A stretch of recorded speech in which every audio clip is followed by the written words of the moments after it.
What is up, everyone? This is the Chicago Sports Talk. Michael, I do apologize for the individuals that were tuning into my stream that I deleted. I personal shit that I'm not gonna disclose because obviously that's my business. Came in and I had to end the stream and then pretty much who the fuck is emailing me at this time? But that's besides the point. So I think what are my thoughts about the Chicago Bears losing 3 games straight to the Giants, to the Vikings, to the Commanders, which we had no business losing to? Like, I'll say this, bro. This has to go on one individual and one individual only. And that, my friends, is Ryan Poles. He was brought in here and he said that we were going to build through the draft and we were going to require young talent flashy players, and he mentioned how Justin Fields was ruined by the previous regime, and he mentions how that he plans to build a successful culture and quote unquote take the north and never give it back. Those were his words exactly. That tells me you want to win now. You get rid of, and I understand you traded away Mac because he wasn't prospering. You didn't resign Al Robinson because he didn't have a good season with us in 2020. But what have you really done to surround Fields with talent? And I kind of understood why they didn't want to sign any big free agents because they wanted to build through the draft. But their first 2 picks were defensive players, Kyler Gordon and Jaquan Brisker. And I will not deny Kyler Gordon and Jaquan Brisker's talent. But at the same time, you can't tell me that we would have been a very better offense with George Pickens.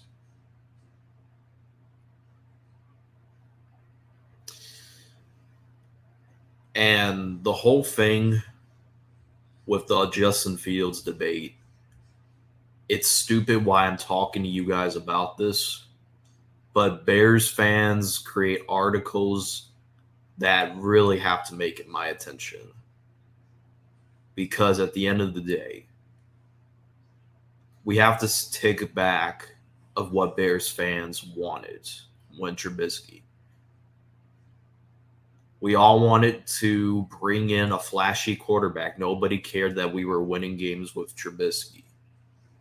Everybody cared that we pretty much did not have a flashy quarterback. You got your quarterback. Now he's struggling. And I'm not going to put all the blame on Justin Fields. Obviously, he hasn't had the best help because his first year with Matt Nagy to now, it's the offensive line has not changed at all. I thought it was going to have some growing pains, but it will eventually get better. But it's the same shit as last season. Only difference is I think last year's offensive line is better than this year's current offensive line. I'm not saying anything. Like at this point, the only good part of the offensive line is Tevin Jenkins. He's putting up a hell of a fight. But you got Braxton Jones, who was a rookie and who was going for some growing pains. Then you got Cody Whitehair, who's on IR, and that's Lucas Patricks, and he's been horrible at that right guard position. Then you have Sam Mustipher, who is currently the worst center of all the time. And I know CG wants to say that whoever the 49ers center is the worst center of all time. Well, I have to disagree. I have not seen a center this bad as Sam Mustipher. As far as the right guard goes, the same thing. I mean, Larry Bourne is all right, but he's gonna have growing pains as well because he's young. And when it comes to the receiver group, Mooney is looking more of a number 2, and they could have at least have have not elite but some decent wide receiver. All this time, all Ryan Poles did was sign Equarius St. Brown, and he signed Dante Pettis. He also signed who else did he sign? He also traded for N'Keal Harry, who I'm hoping has a big game against the Patriots. That's how bad it is that I'm praying and hoping N'Keal Harry is going to be solid in this wide. That's how bad it is that I'm hoping N'Keal Harry somehow does it. So I'm just going to say this. We're heading in the same direction as we did last season. Only difference is losing means something because we'll get a high draft pick and maybe take a top wide receiver in this year's draft. But it's the same stuff every year. Like, the McCaskies have failed to put talent and good ownership and like good management on this team. Like, the last good coach the Bears have had was Lovie Smith, and they could have made it to the Super Bowl that year. In 2010, it was, I believe, but Jay Cutler went down with a gruesome injury, and he hasn't been the same since. And I don't know how, and our dumb ownership decided to fire Lovie Smith and brought in Mark Trestman. And I'll say this, we were a good offense under Mark Trestman, but we had a worse defense under Mark Trestman. Then we bring in John Fox, who was carried by the corpse of Peyton Manning. We drafted, and you want to say, oh, Trubisky, you guys drafted Trubisky over Mahomes. Trubisky wasn't the problem. If you think Trubisky was the problem, you obviously don't know football, because the team has never the good supporting cast that I could tell you that was good for Trubisky was 2018, where offensive weapons were somewhat good. He had Al Robinson was not that bad. Taylor Gabriel was consistent. Trey Burton was consistent as well. But it's just the same old Bears that I'm used to seeing every day, every year for my 20 years of living. I just want to see a Lombardi. Is that too hard to ask? The NFC title game hurted me more than the one where we lost to Peyton Manning in the Super Bowl. At least I was young when we lost to Peyton Manning. But this shit's ridiculous, man. It's just like constantly I'm getting lied to. The McCaskies, like they want to establish winning cultures, but they fail to do so. Like, what are you doing, George? Like, and this goes on George and Virginia as well, because obviously they have some sayings in the meeting, and when Virginia McCaskey dies, because she's going to eventually kick the bucket, she's going to give the team to her son, to the family, and then when he dies, it's going to go to their children. The McCaskey generation is not going to stop for years and years to come. And the only hope, the schedule gets harder as the time comes. As bad as questionable the Patriots quarterback situation is, they have a great head coach in Bill Belichick to get stuff done. They don't need a good quarterback to have a winning record. They won 10 games, I believe, with Mac Jones playing at a rookie inconsistent level. You got the Cowboys after that. I know Cooper Rush didn't have a good game against the Eagles, but the Eagles are the best team in the league. And we have the Dolphins. Tua, before he went down with an injury, was looking pretty elite. You might as well. It's going to be a 50 to like 3 game by the time we get to week 8 and we're facing the Dolphins.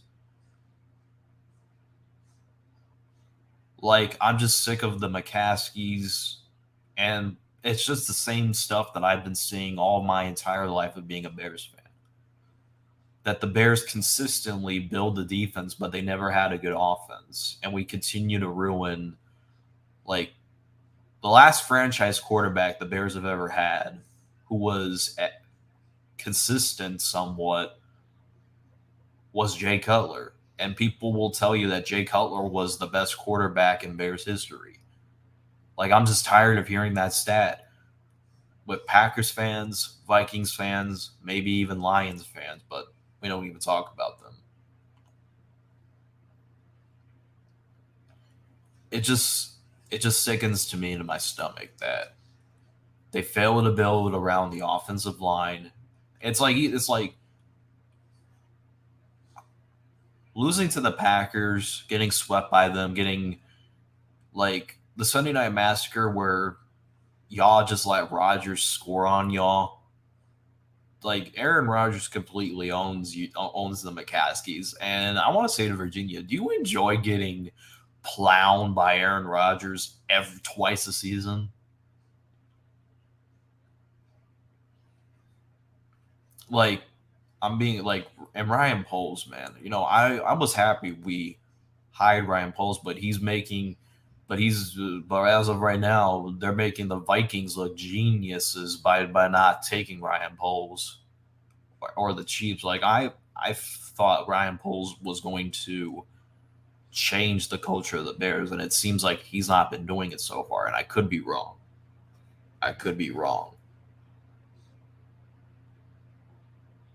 But going forward, as time goes on, I don't want to hear about Bryce Young, CJ Stroud, or whoever that Kentucky quarterback is. Someone will remind me in the comments. I don't want to be reminded of those quarterbacks. All I want to be hearing is which receiver would look good under Justin Fields. Like, the Bears have a chance of entering the bye week at a record of 2-7. The only easy games that the Bears have going forward is against the Detroit Lions, maybe the Falcons. At least the Falcons somewhat have good talent around Mariota. Like, we could talk about the worst teams like the Panthers, well, I can't say the Jets because I was about to say Jets. We can talk about the worst teams, but at least they have somewhat talent around their quarterback. The Bears are, if Justin Fields doesn't throw those 2 touchdown passes, Trey Lance doesn't overthrow Tyler Kroft, and we would have lost against the 49ers and the Texans. We were straight right garbage, but we only got lucky because Roquan won us the game. And Justin Fields didn't even look that good. Like, it's like fast sports talks. The worst thing that could happen this season is if we're losing games and you don't see improvement of Justin Fields. Like, don't get me wrong, I want the team to win at the end of the day, no matter what. But if your team is losing, like, the Bears could be winless, and like, we could have won 4 games this year, and Justin Fields having a Deshaun Watson type of season, I would have been fine. I would just say we need a better team around, and we have the most cap space. And like I said, the Bears are heading in the same direction as we did last year. Like, the Bears had multiple winnable games. The Giants, they had multiple chances. The Vikings, they have multiple chances. The Commanders, they had multiple chances. And even the Packers, they had multiple chances to win that game. Like, if we go by loss, the Packers, It was just failed execution. I'm not going to put too much blame on Fields because the offensive line did a decent amount of job, but it comes to the lack of talent that the Bears provided Fields. As far as the Giants, offensive line was playing bad and the receivers were playing bad. And the Vikings, the Bears almost made a comeback, but Irvin Smith fumbled the game away. He catches that ball and goes out of bounds. Who knows what would have the Bears? I think the Bears would have scored on that drive, sending the game to overtime. And the Commanders, Bears had multiple. The Bears had 3 red zone chances. The Bears had 3 red zone chances, and they came with 0 points. Now I know what you're going to bring up. The Justin Fields throwing the interception, which really wasn't his fault, and I'm not going to put too much. And if you go, the offensive line was collapsing, and it was batted up in the air, and it went into a defensive lineman's hands. Or defensive. I don't even know who intercepted that ball. But it's Justin Fields was getting pressured 18 times that game. And the second red zone trip, you can make an argument that Fields overthrew. Justin Fields overthrew Ryan Griffin, but sorry, that was my phone. But I don't even know who the fuck is calling me this late. But you can make a case that Fields overthrew Ryan Griffin. But Ryan Griffin was running slow on that route. If he was going at full speed, that would have been 7 points right off the bat. And the third red zone trip, there was a missed pass interference call on Dante Pettis. It was a catchable ball, but Dante Pettis couldn't hold on to it. And the same thing with Darnell Mooney. Darnell Mooney catches that ball, we would have they would have won that. That would have been a huge difference. I know what everyone's going to say. He missed David Montgomery, who was just, a middle of the cross of the field. But if you look at Justin Fields' eyes, his eyes are on Darnell Mooney. That play alone. And let's just say if Justin Fields did win to David Montgomery, they would have stopped him regardless. Like, there was a defender that would have gone past Dante Pettis, and I can clearly tell you, I don't think Dante Pettis could have blocked him, and it would have resulted in us not getting the play. And the second try, why did we not have David Montgomery in the red zone? He, as much as people want to say David Montgomery's not having a good season, that's because he hasn't been used right. He should have at least been used at that goal line situation because he's known for breaking tackles and he's known for trucking people over. Like, it's just bad play calling in the red zone.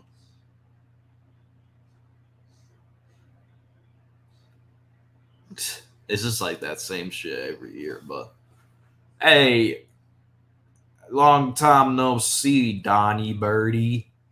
Look at, it's Don Burr and his Detroit Lions. Did your team even play this week, Don Burr? Like, y'all won one game, and that was against the Commanders. Y'all won one game.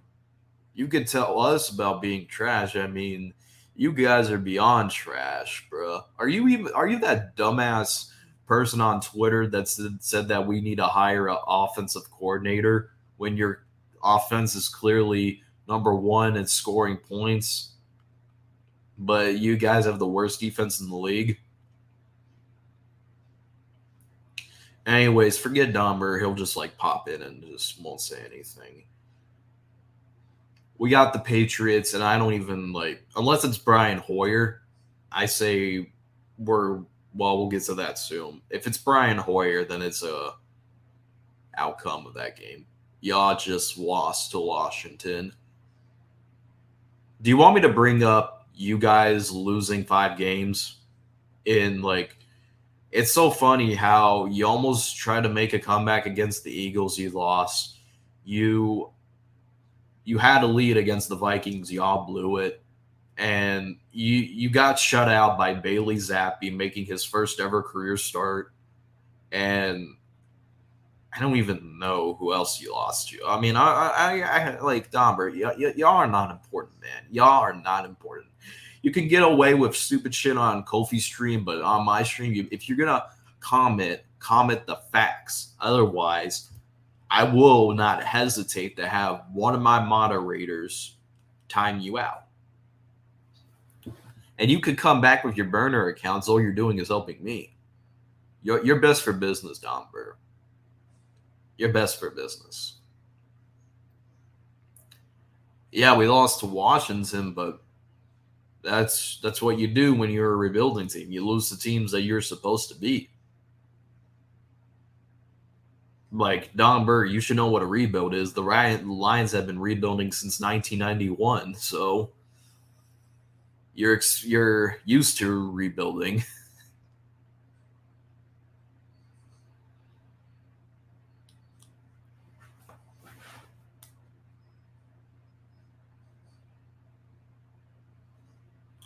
Like the fact that you're even alive, like I give you credit because you're still alive because you witnessed your team getting like butt fucked every year.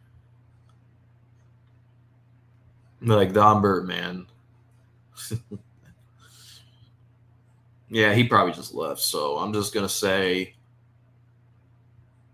we have to remember as fans, we have to be patient with developing a quarterback.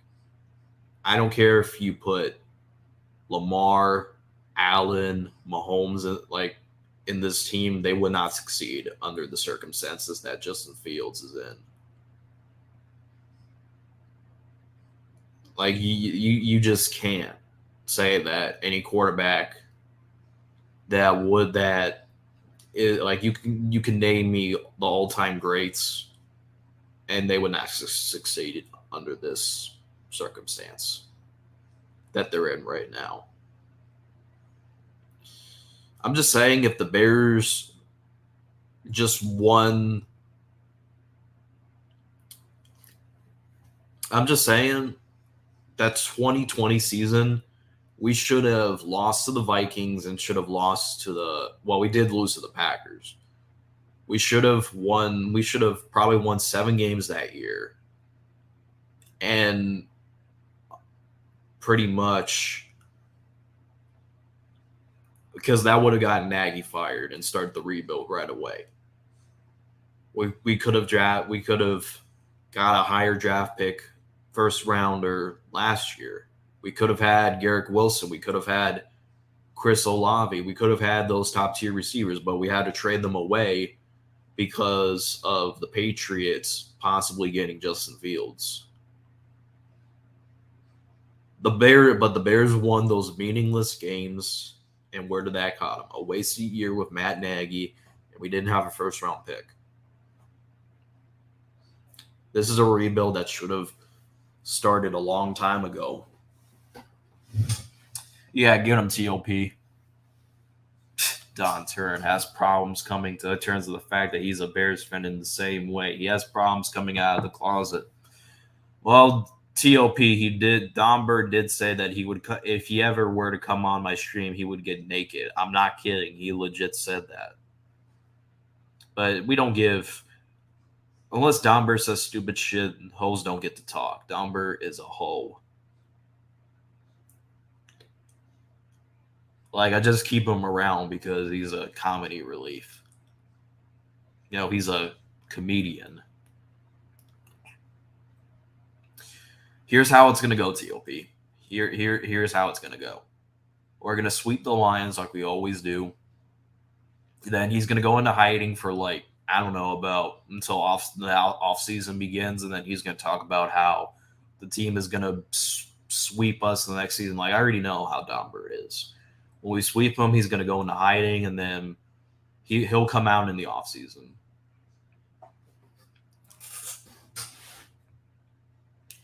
I mean, George Pickens hasn't done really much. That's because sorry, I'm watching the Bulls game while I'm talking to you guys, but I'm just saying if it were up to me, TOP, I would have gotten George Pickens. Or if that wasn't enough, we could have gotten Alex Pierce. And as far as Velas goes, I'll say this: I'll give as much as we want to say cut Velas. I don't think we should. I think we should just keep him off the return team and only have him return kickoffs because the kickoffs are easy to avoid. If you don't, then you don't deserve to be kicking off.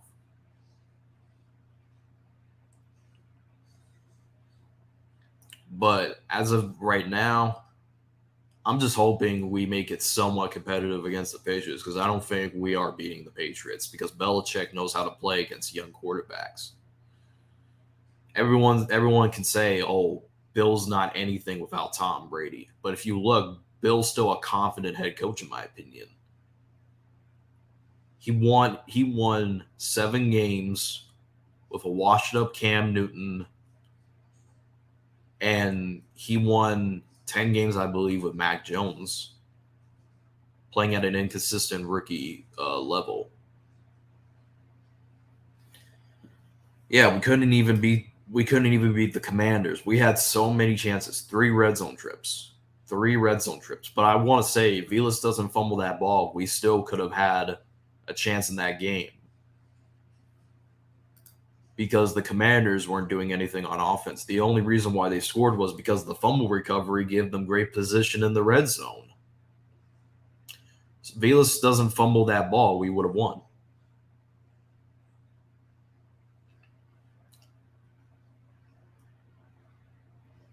And it's going to have to come down to trading important players.